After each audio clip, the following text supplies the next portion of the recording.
우리 어른들이 막 그러거든요. 젊을 때는 안 보였는데 나이가 들어서 보인다고. 제가 우리 건사회 옛날에 부교육자로 있을 때 건사회를 이렇게 섬겼어요. 한 몇 년간 한 6, 7년 정도 건사회를 섬겼는데, 건사회 섬기면 제일 중요한 사역이 뭐냐면 봄 소풍, 가을 소풍을 건사님들 모시고 가는 거예요. 그러면은 꽃이 있는데 그렇게 가요. 그리고 건사님들은 꽃만 있으면 사진을 이렇게 목사님 쓰세요 이렇게 탁 찍어드려요. 근데 여러분들은 꽃 안 보이죠? 예, 그죠? 젊을 때는 또 안 보이는 거예요.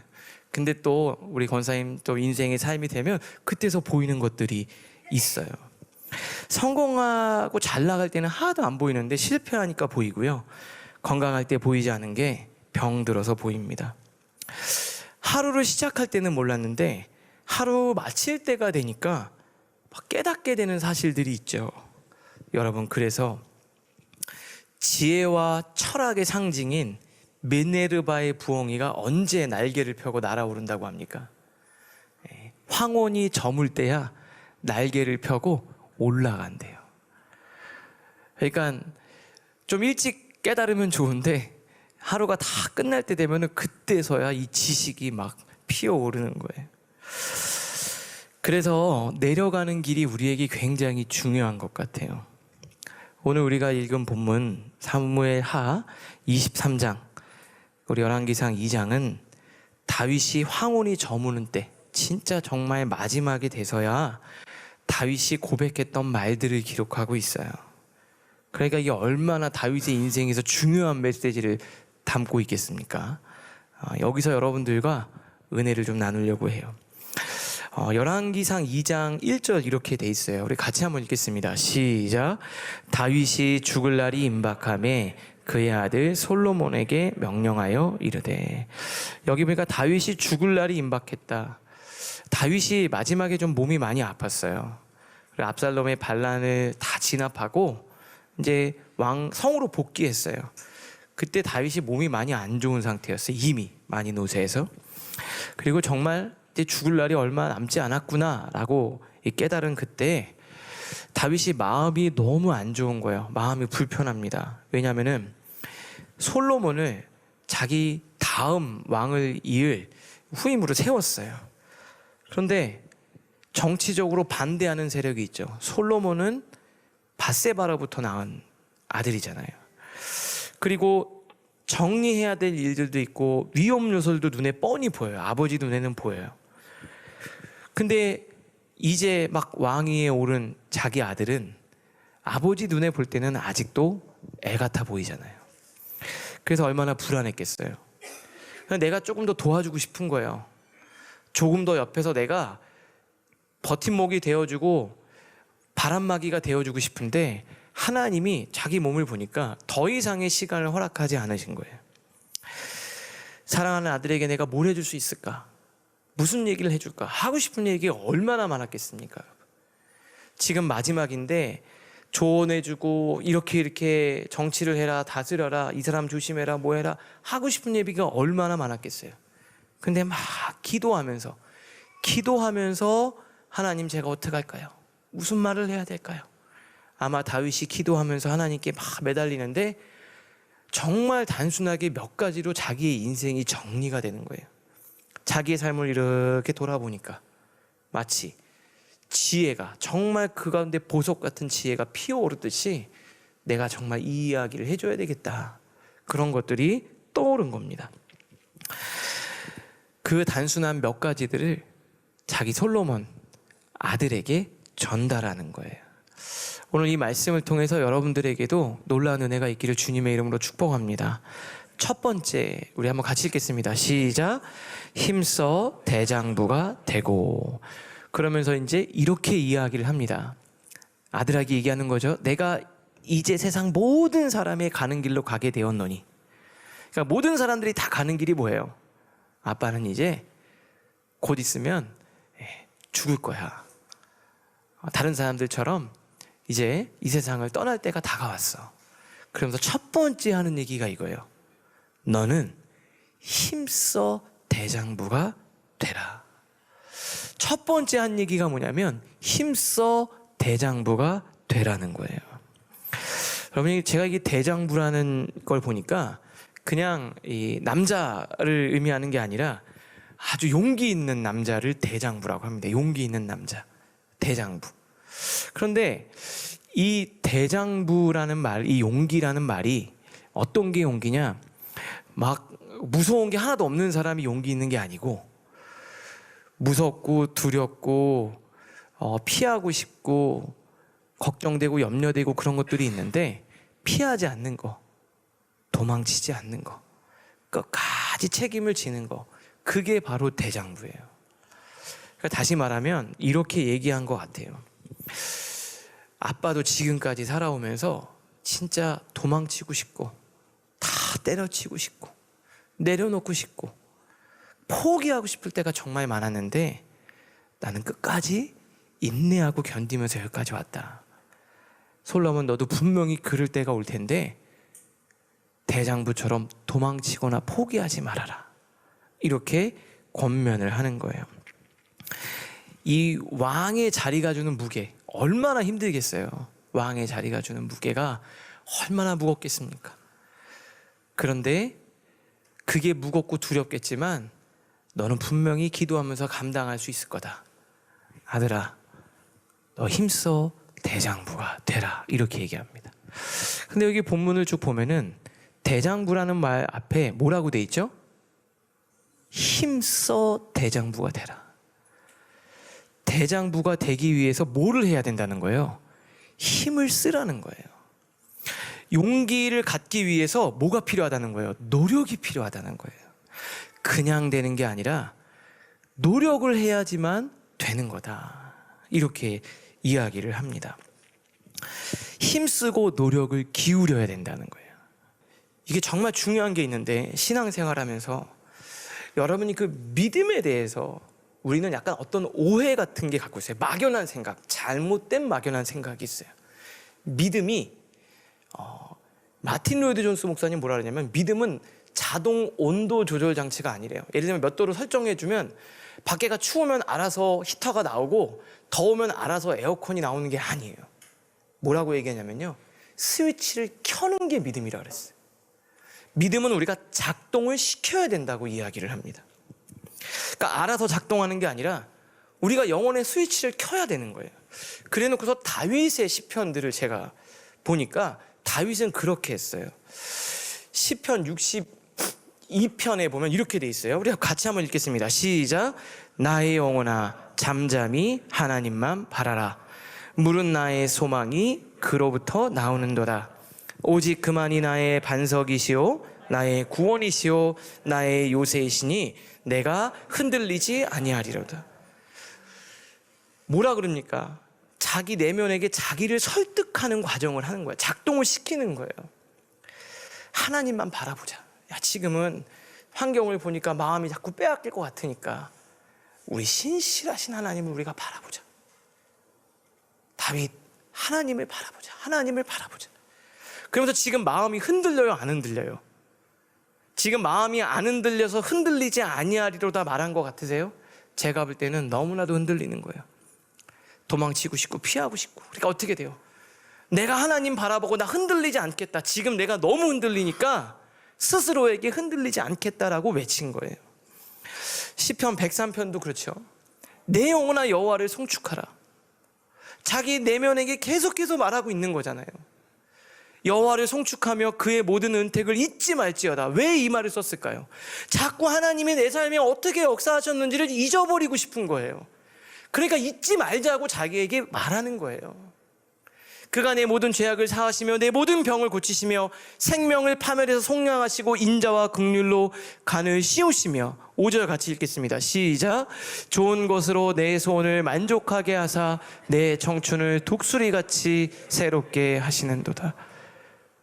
새롭게 새 힘을 주실 거라는 거예요. 그러니까 우리 하나님 보자. 내면의 하나님을 바라보자. 이렇게 부던히도 자기를 설득하고 이야기를 하는 거예요. 제가 되게 좋아하는 다윗 표현 중에 하나, 옛날에 청년부 때 이걸 가지고 신방 모품도 만들고 했는데 시편 18편 29절이에요. 내가 주를 의뢰하고 적군을 향해 달리며. 너무 멋있지 않아요?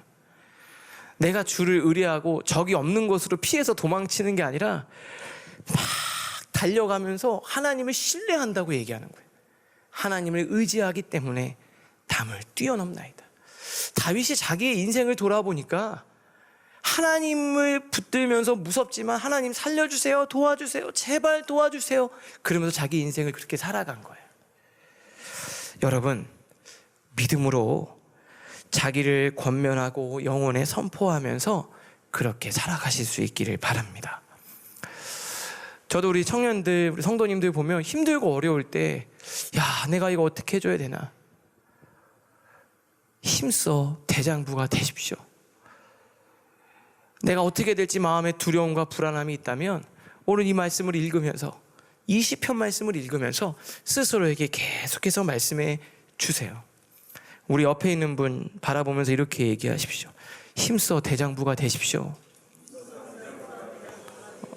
네. 어떤 분들은 막 흔들면서 대장부가 되라고. 네. 대장부가 되십시오. 두 번째 우리 같이 한번 읽을까요? 시작. 여호와의 명령을 지켜 그 길로 행하여.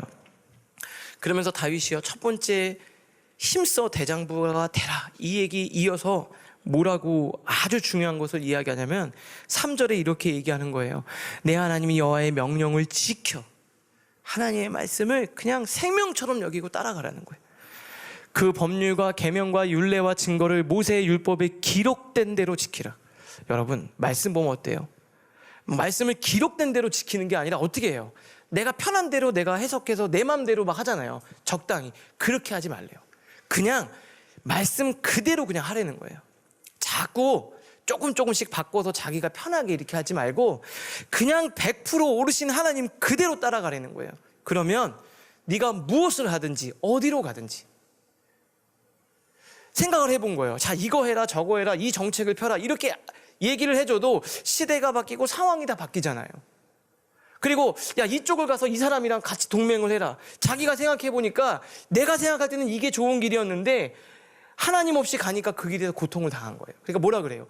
뭘 하든지 어디로 가든지 형통하다. 여러분, 여러분의 인생에서 복을 받으려고 할 때 무슨 생각해요? 나 뭘 해야 될까? 나 어디로 가야 될까? 이거 고민하잖아요. 오늘 하나님 말씀하시는 거예요. 여러분이 뭘 하든 어디로 가든 하나님과 함께 하면 된다는 거예요. 우리는 우리의 인생을 몰라요. 우리는 정말 몰라요. 하나님만 아시잖아요. 변하지 않는 하나님, 그 하나님 붙들라고 지금 다윗이 얘기를 하는 거예요. 이렇게 얘기해 주는 거예요. 그냥 100% 오르신 하나님만 따라가라는 거예요. 네가 하나님 없이 아무리 좋은 정책을 피고, 그리고 야, 내가 이 사람만 있으면 내가 나라를 잘 다스리겠지, 아무리 똑똑하고 잘난 사람들과 내가 손을 잡고 뭘 해도 하나님이 함께하지 않으면 아무 소용없다고 이야기를 하는 거예요. 근데 이게 그냥 우리가 막 신앙생활하면서 100% 오르신 하나님이다 이렇게 그냥 습관적으로 하는 얘기가 아니라 자기 인생을 돌아보니까 이 말이 정말 중요한 말이라는 것을 스스로 깨달은 거예요. 막 평범도 아니고 평범 이하였잖아요. 다윗 스스로가. 정말 보잘것없는 다윗이 내가 지금 이 자리에 오른 게 어떻게 올라왔나 생각해 보니까 하나님이 나를 붙들어 주시고 하나님이 은혜를 주셔서 여기까지 올 수밖에 없었다라는 것을 그가 그냥 고백한 거예요. 솔로몬이 정말 마지막에 하나님께 감사 찬양을 드리는 역대상 29장 12절에 이렇게 고백을 해요. 같이 읽겠습니다. 시작.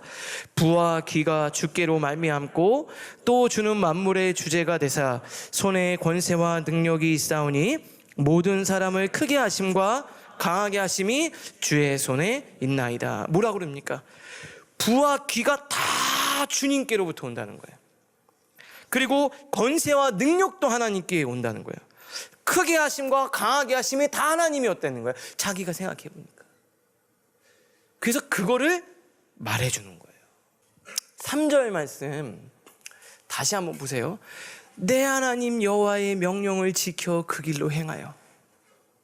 그 법률과 계명과 율례와 증거를, 이거 뭐예요? 그냥 그대로 지키라는 거예요. 의심하지 말고 따라가라는 거예요. 기록된 대로 지키면 무엇을 하든지 어디로 가든지 형통하리. 여러분, 우리가 신앙생활 하면서 이 하나님의 말씀을 안 믿고 우리가 신앙생활하면 무슨 의미가 있겠어요? 지금 다윗이 아들에게 그 이야기를 하는 거예요. 저는 개척을 하면서도 그래요. 이게 개척을 하든 청빙을 받아서 내가 어디를 가든 그건 중요하지 않아요. 하나님이 함께 하시면 되는 겁니다. 저희가 이제 아침에 사역자들과 예배를 위해서 기도할 때 늘 그래요. 하나님, 우리 라이프 처치 성도님들, 여기에 오시는 분들의 마음이 다 어떨지 제가 어떻게 합니까?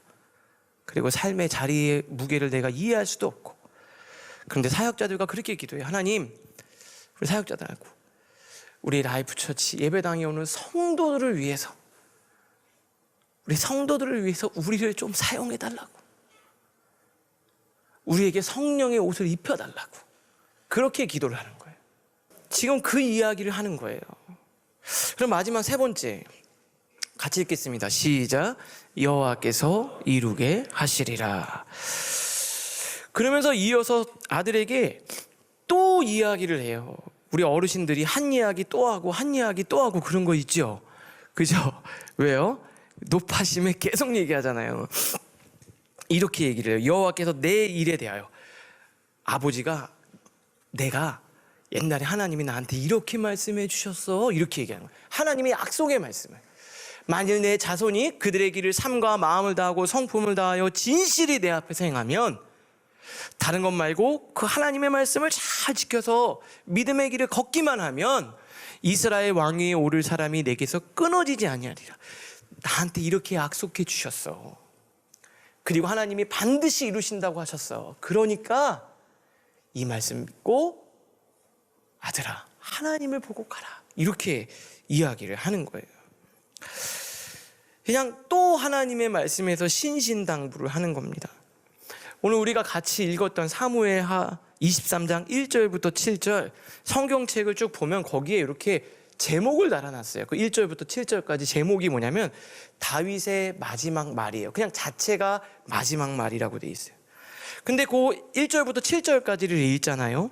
그러면 거기에 하나님 여호와란 단어가 8번이 나와요. 그리고 말씀과 언약이 4번 등장합니다. 그러니까 한 절에 한두 번은 하나님 말씀 이 얘기가 계속 나오는 거예요. 그러니까 다윗이 마지막에 하고 싶었던 얘기 중에 뭐예요? 그냥 다 하나님 얘기하고 싶은 거예요. 왜요? 자기가 지금까지 돌아보니까 하나님의 나를 지금까지 인도해 주셨거든요. 그거밖에 없는 거예요. 온통 하나님 이야기를 전하고 있는 겁니다. 말씀을 전하면은 저도 맨날 생각이 들어요. 야, 내가 무슨 설교를 해야 되나? 무슨 이야기를 해야 되나? 이게 설교를 하는 사람이고 글을 쓰는 사람이니까 내가 오늘은 무슨 이야기를 내고 어떻게 해야 될까? 이거 예전에 한 얘기인데 계속 이런 부담감이 있는 거예요. 근데 예전에 제가 한 몇 년 전에 휴가 기간에 책을 사서 읽었는데 그게 이제 에세이집인데 그 제목에 끌려가지고 제가 그 책을 샀어요. 그게 끈기의 말들이라는 책이거든요. 근데 이 사람이 작가니까 내가 뭐나 컨텐츠가 없을까? 새로운 아이디어가 없을까? 이게 고민이잖아요. 그래서 옆에 있는 작가한테 물었다는 거예요. 아, 나는 진짜 맨날 무슨 글을 쓸까 너무 고민이 된다고 이렇게 얘기를 한 거예요. 그랬더니 그분이 이렇게 조언을 해줬대요. 모든 작가가 저마다 하나의 화두로 평생 이야기하는 것 아닐까? 작가가 그 하나의 화두로 평생을 이야기하는 거 아닐까? 그러면서 이렇게 생각이 들었다는 거예요. 야, 나는 왜 매번 똑같은 것만 쓰냐?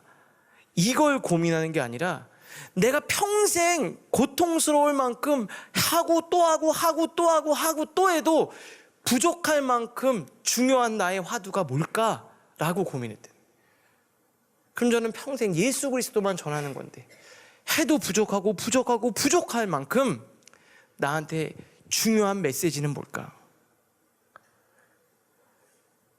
그게 바로 예수 그리스도 아닐까?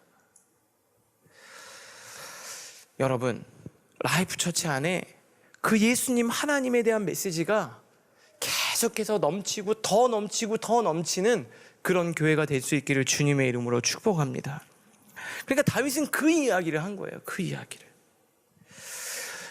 평생을 전했는데 또 전하고 싶은 그 이야기를 전하는 거예요. 저는 오늘도 여러분들 그 완전하신 100% 오르신 그 예수님을 여러분들이 가슴에 새기고 돌아가실 수 있기를 바랍니다. 저희가 제가 요때쯤 되면은 이렇게 엄청 덥다가 저녁에 조금 기온이 선선해지면은 저희 어머니 생각이 나요. 저희 어머니가 요때 많이 아프시고 가을에 돌아가셨거든요. 근데 저희 어머니는 이 겁이 엄청 많으시고요. 병원 가는 걸 하여튼 정말 싫어하셨어요. 병원을 안 가죠. 근데 저희 어머니가 예전에 병원을 한 군데를 이렇게 다니셨어요. 누가 소개를 해주셨는데 내가 볼 때는 그게 병원보다는 약간 그냥 동네 의원 정도 이렇게 되는 것 같거든요.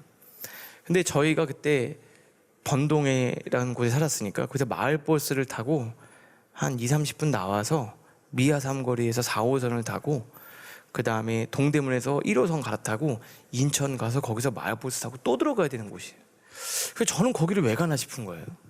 근데 누가 소개를 해주셨는데 처음에 갔을 때 저희 어머니가 긴장을 하고 있는데 이게 십자가 목걸이가 있으니까 이런 거예요. 교회 다니시나 봐요. 근데 저희 어머니가 네, 저는 교회 다니고 전도사입니다. 그랬더니 그분이 전도사님이시냐고, 저도 교회 다니고 우리 어머니 권사님이시라고 손을 딱 잡으면서 하니까 저희 어머니가 그때부터 이 사람이 조선 최고의 명이다. 최고다 이 사람. 그래서 정말 그 가는데 거의 한 2시간 오는데 2시간이잖아요. 그걸 꾸준히 다니셨어요, 몇 년을. 근데 저희 어머니가 암 판정 받으시고는 단 한 번도 안 갔어요. 그리고 돌아가시기 전에 저희 어머니가 이렇게 얘기했어요. 그래서 제가 목사니까 어머니 이렇게 가서 기도해 드린다 그러면 되게 좋아하셨거든요. 근데 저희 어머니가 그러시는 거예요. 야, 성수야, 나는 엄마가 적당히 아플 때, 많이 안 아프고 적당히 아플 때는 친절한 의사, 예의 바른 의사, 따뜻한 의사, 최고로 좋았다. 근데 엄마 죽을 병에 걸리니까 나 살려줄 의사를 찾게 되더라. 그러면서 그 다음 저희 어머니가 이렇게 얘기했어요. 성수, 너는 살리는 목사가 되라. 저는 그때까지만 해도 세련되고 따뜻하고 예의 바르고 좀 뭔가 젊은 감각이 있고 그런 목사야. 공부하고 막 지적이고 막 트렌드하고 좀 합리적이고 이런 목사 생각했어요. 근데 그때서부터 저는 바뀌었어요. 저는 살리는 목사가 되고 싶어요. 오늘 여러분이 어떤 마음을 하고 왔든지 라이프 처치에서 예배를 드릴 때 여러분의 심령이 살아나기를 간절히 원해요. 사도 요한이 요한복음은 이렇게 시작합니다. 태초에 말씀이 계시니라. 이 말씀이 하나님과 함께 계셨으니 이 말씀은 곧 하나님이시라. 그가 태초에 하나님과 함께 계셨고 만물이 그로 말미암아 지은 바 되었으니 지은 것이 하나도 그가 없이는 된 것이 없느니라. 4절 같이 읽겠습니다. 시작. 그 안에 생명이 있으니 이 생명은 사람들의 빛이라. 여러분, 예수님 그 말씀 안에 생명이 있어요. 오늘 그 말씀 안에서 생명을 만나시는 은혜가 있기를 주님의 이름으로 축복합니다. 여러분 생각해 보세요. 더 이상 해줄 게 없잖아요. 근데 그 생명이신 예수 그리스도를 전달해 주면 되는 거예요. 저도 우리 사역을 하면서 이제 여러 가지 문제나 이야기들을 듣지 않습니까? 가끔 그런 생각이 들어요. 사실은 내가 말하는 그게 정말 일적으로 맞을까? 저는 직장 생활 경험 그렇게 해본 적도 많이 없고, 근데 잘 몰라요. 경제적인 것도 그렇고. 저 한 가지는 알아요. 하나님이 여러분들을 살려주실 수 있다는 거, 그거 하나는 알아요. 체력의 한계도 있고 상황에 대한 인지도 좀 부족하고 인격도 부족하고 저는 그렇습니다. 그러나 한 가지는요, 예수 그리스도 그분이 여러분을 살릴 수 있다라는 거는 저는 믿어요. 그래서 제가 목회를 할 수 있는 거예요.